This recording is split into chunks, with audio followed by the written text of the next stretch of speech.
Our country wasn't built to be shut down. With the U.S. economy grinding nearly to a halt, President Trump appearing to send mixed signals, suggesting the response to the crisis may be overblown and warning the lasting financial impacts could be severe.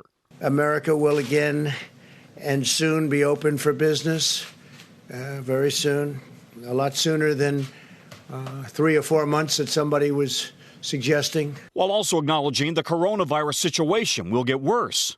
Certainly this is going to be bad, and we're trying to make it so that it's much, much less bad.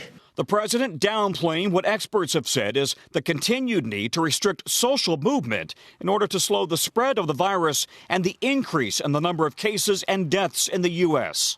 If it were up to the doctors, they may say, let's keep it shut down. Let's shut down the entire world. Overnight backlash after the lieutenant governor of Texas suggested some seniors are willing to die to get the economy moving again. Those of us who are 70 plus, we'll take care of ourselves, but don't sacrifice the country. In the nation's current epicenter of New York, which has seen a surge in new cases, social distancing is still the order. This is the group that needs to absolutely social distance and self-isolate at this time. Dr. Deborah Birx, a member of the White House Coronavirus Task Force, also acknowledging her own recent decision to stay home when she was feeling sick. Saturday, I had a little low-grade fever. Uh-oh.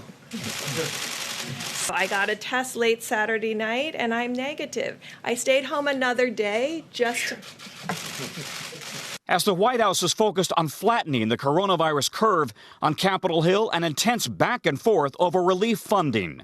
They ought to be embarrassed. This is not a juicy political opportunity. This is a national emergency. We Democrats are trying to get things done, not making partisan speech after partisan speech. Meanwhile, with healthcare providers facing critical supply shortages, the Justice Department says it will now prosecute those who hoard essential protective products in an effort to price gouge. One other development this morning, an Arizona man has died after he took chloroquine phosphate because he believed that it would protect him from the coronavirus. You may recall the president has been talking about chloroquine in a tablet form, which is a malaria drug, which he believes could in fact help people who are struggling with the coronavirus. We talked to this man's wife, who is now also in the ICU, about how and why he took this particular chloroquine phosphate. Did you see the president's press conference? Where did you hear about? Yeah, we saw his press conference. It was on a lot, actually. And then what? Did you seek out chloroquine?